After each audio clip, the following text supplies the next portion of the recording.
မင်္ဂလာပါဂျေးစိတ်ကနေပြီးတော့ကြိုဆိုပါရခင်ဗျအခုနောက်ပိုင်းကျွန်တော်တို့တော်တော်များများမှာမြင်ဘူးကြမှာပါစားတောက်ဆိုင်မှာပဲဖြစ်ဖြစ် shopping mall မှာပဲဖြစ်ဖြစ်ကလေးမိဘတွေနဲ့ကလေးတွေတကယ်လို့ကလေးတွေကကြီးကြနေတာတို့ဒါမှမဟုတ်ငိုနေတာတို့ဆိုလို့ရှိရင်မိဘတွေကဖုန်းထုတ်ပေးလိုက်တာနဲ့ချက်ချင်းတိတ်ပြီးတော့ငြိမ်ကြသွားတဲ့အခြေအနေမျိုးတွေပေါ့ဒီလိုမျိုးအခြေအနေမျိုးတွေကျွန်တော်တို့တွေတွေ့ဘူးကြမှာပါဒါပေမဲ့ဒီမြင်ကွင်းကအခုခေတ်မှာဆိုလို့ရှိရင်တာမန်လို့မျိုးဖြစ်နေပေမဲ့ကျွန်တော်ဒီ topic ကို research လုပ်နေတဲ့ဒီကိစ္စနဲ့ပတ်သက်တဲ့စိုးရိမ်စရာအချက်ကလေးတွေကိုကလေးမိဘတွေသိတဲ့နေတယ်လို့ကျွန်တော်ဒီဗီဒီယိုလေးလုပ်ပေးလိုက်ရခြင်းဖြစ်ပါတယ်တကယ်လို့ကျွန်တော်ရဲ့ viewer တွေထဲမှာကလေးမိဘတွေရှိတယ်ဆိုလို့ရှိရင်ကျွန်တော်ရဲ့ဒီဗီဒီယိုလေးကိုအဆုံးထိကြည့်ပေးဖို့ကျွန်တော်အရင်ပြောချင်ပါတယ်ကဲအဲ့ဒါဆိုလို့ရှိရင်ဒီနေ့ကလေးတွေကိုဖုန်းပေးကင်တ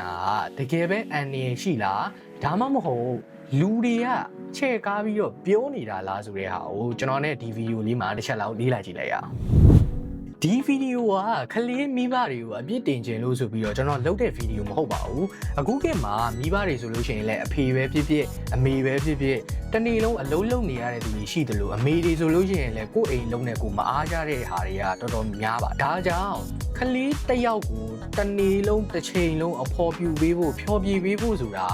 ာတကယ်တော့ကျွန်တော်တို့ပြန်ပြီးတော့စဉ်းစားကြည့်လိုက်လို့ရှိရင်တကယ်မလွယ်တဲ့ကိစ္စပါအဲ့ဒီအတွက်ကျွန်တော်ကလေးမိဘတွေကိုနားလည်တယ်အဲ့ဒီလိုမျိုး situation တွေကြောင့်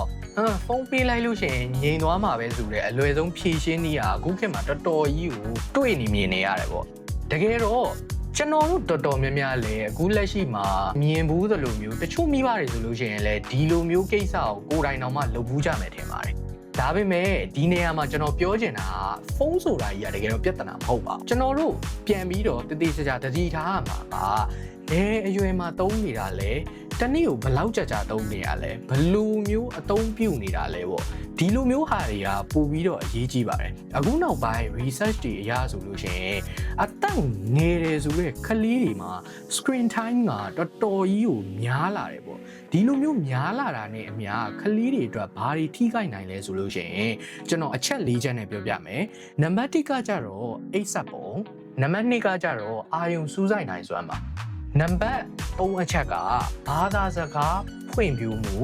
နောက်ထပ်နံပါတ်4ချက်ကဖုန်းနဲ့ကိုယ်လက်ဖွင့်ပြမှုဒီလိုမျိုးဟာတွေမှာကလေးတွေအတွက်အများကြီးတက်ရောက်နိုင်ပါတယ်ကဲအဲ့တော့ဒီနေ့ဒီဗီဒီယိုမှာကျွန်တော်ဒီအချက်၄ချက်ကိုကျွန်တော်တစ်ချက်ချင်းရှင်းပြပါမယ်ပထမတစ်ချက်ကအိပ်စက်ခြင်းပါပဲကျွန်တော်တို့လူကြီးတွေတောင်မှဗျာညဘက်ပဲဖြစ်ဖြစ်ဖုန်းကြည့်နေနေဗီဒီယိုတစ်ပုဒ်ပဲကြည့်ပါမယ်ဆိုပြီးတော့တစ်နာရီပဲဖြစ်ဖြစ်နှစ်နာရီပဲဖြစ်ဖြစ်အချိန်ကုန်သွားတဲ့ဟာမျိုးတွေကြုံမှုကြမှာပါအဲ့ဒီလိုပဲလူကြီးတွေအတွက်တောင်မှပဲဖြစ်တယ်ဆိုလို့ရှိရင်ကလေးတွေအတွက်ဆိုလို့ရှိရင်ပိုပြီးတောင်မှပဲတက်ရောက်နိုင်ပါသေးတယ်။ဘာဖြစ်လို့လဲဆိုတော့ဖုန်းစကရင်ကနေပြီးတော့ထွက်တဲ့အလင်းနဲ့စိတ်လှုပ်ရှားစေတဲ့ဗီဒီယိုတွေကြောင့်ကလေးတွေရဲ့အုံနောက်ကအခုချိန်ထိနိုးနေရမယ့်အချိန်ပဲလို့ဆိုပြီးတော့ထင်တတ်ကြတယ်။အဲ့ဒီအခါကျလို့ရှိရင်ဘာတွေဖြစ်လဲဆိုတော့အိတ်ချင်တဲ့စိတ်ကိုကူညီပေးတဲ့ melatonin လို့ခေါ်တဲ့ဟော်မုန်းဟာထွက်တာနောက်ကျတယ်။အဲ့ဒီအချိန်ကျလို့ရှိရင်ကလေးတွေအိပ်ပျော်ဖို့ခတ်တာတို့ပြီးွားရင်ညဘက်ကြီးဖုန်းမသုံးရလို့ကြီးကြတာတို့ပါတို့ဒီဟာတွေကဖြစ်လာနိုင်ပါတယ်ကလေးတွေရဲ့အုံနောက်နဲ့သူတို့ရဲ့အိပ်စက်မှုစနစ်ကအခုအချိန်မှာဖွံ့ဖြိုးနေစေဖြစ်တဲ့အတွက်ကြောင့်ဒီလိုမျိုးအကျိုးသက်ရောက်မှုတွေကလူကြီးတွေထက်တောင်မှပဲပိုပြီးတော့ခံစားရနိုင်ပါတယ်ဒုတိယတစ်ချက်ကအာယုံစူးစိုက်နိုင်စွမ်းပါအခုကိမှာဗျာ shorts video တွေကျွန်တော်တို့သတိထားကြည့်လို့ရှိရင်2စက္ကန့်3စက္ကန့်အတွင်းမှာပဲ scene တွေပြောင်းတတ်ကြတယ်တကယ်လို့ animation ပဲဖြစ်ဖြစ်ကာတွန်းကားပဲဖြစ်ဖြစ်ကလေးတွေကြီးတဲ့အချိန်ကြားလို့ရှိရင်လည်းသူတို့ကအယောင်တောက်အတန်မျိုးစုံလှုပ်ရှားမှုမြင်မြန်ဆန်ဆန်နေနဲ့ကလေးတွေရဲ့အာယုံဖန်ဆားတယ်ပေါ့ဒီလိုမျိုး content တွေကိုအချိန်ကြာကြည့်လာတာနဲ့များကလေးတွေရဲ့အုံနောက်က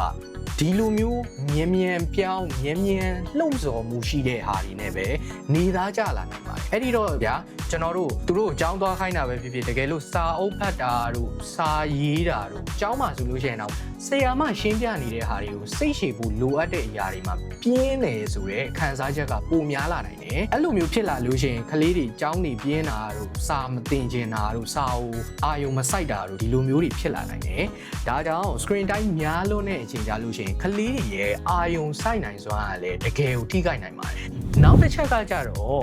့စကားပြောနိုင်စွမ်းနဲ့လူမှုဆက်ဆံရေးပါကလေးငယ်တွေအတွက်ဘာသာစကားသင်ယူတာဗီဒီယိုကြည့်တာနဲ့ဖြစ်လာတာမဟုတ်ပါဘူး ဒါကိုကျွန်တော်တို့နားလည်ရမှာပါသူတို့ရဲ့ဘာသာစကားသင်ကြားတယ်ဆိုတာအမေအဖေအဖိုးအဖွားဒီလိုမျိုးလူတွေနဲ့စကားပြောတာဒါမှမဟုတ်ဗျာမျက်နှာအမူအရာတွေကိုကြည်တာမိကုန်းနေမေးပြီးတော့ပြန်ဖြေရတာဒီလိုမျိုးအပြန်အလှန်ဆက်သွယ်မှုတွေကနေပြီးတော့သူတို့ရဲ့စကားပြောနည်းကိုသင်ယူကြတာပါတကယ်လို့ဒီကလေးတွေကစကရင်ရှေ့မှာပဲအချိန်အများကြီးကုန်သွားမယ်ဆိုလို့ရှိရင်ဒီလိုမျိုးစကားပြောတဲ့အပြန်အလှန်အတွေ့အကြုံတွေကလျော်နှဲလာနိုင်တယ်ဥပမာဗျာကလေးကကာတွန်းကားပဲဖြစ်ဖြစ်ဗီဒီယိုထဲမှာဗီဒီယိုရဲ့ဇက်ကောင်တစ်ခုကြည့်နေတယ်ပဲဆိုပါတော့ဒီဇက်ကောင်ကသူသိကျင်တာကိုလည်းမဖြေနိုင်တယ်လို့မျိုး तू ကလည်း तू သိကျင်တဲ့ဟာကိုသွားပြီးတော့မမေးနိုင်ပါဘူးဒီလိုမျိုးတစ်ဖက်သက်ကြည့်နေရတဲ့ဗီဒီယိုတွေနဲ့ကျွန်တော်တို့အဖိုးတွေဖွားတွေအဖေတွေအမေတွေနဲ့မျက်နှာချင်းဆိုင်စကားပြောရတဲ့အတွေ့အကြုံကကျွန်တော်ပြောပါတကယ်လုံးဝမတူပါဘူးဒါကြောင့်စကရင်တိုင်းများလွန်းတဲ့ကလေးတွေမှာဘာသာစကားဖွင့်ပြမှုတို့ပြီးွားရင်လူတွေနဲ့ဆက်ဆံတဲ့အချိန်မှာရှက်တယ်လို့ကြောက်တယ်လို့နဲ့လူမှုဆက်ဆံရေးတွေအပေါ်မှာလည်းကလေးတွေအတွက်အများကြီးထိခိုက်နိုင်ပါတယ်နောက်ဆုံးတစ်ချက်ကမျက်လုံးနဲ့ကိုယ်လက်ဖွင့်ပြမှုပေါ့ကျွန်တော်တို့အဖေဒီမေဒီအများတန်းပြောတဲ့စကားကြားဘူးမှာပါနင်တို့ဖုန်းတွေမကြည့်နဲ့နော်မျက်လုံးတွေထိခိုက်မယ်မျက်လုံးတွေထိခိုက်မယ်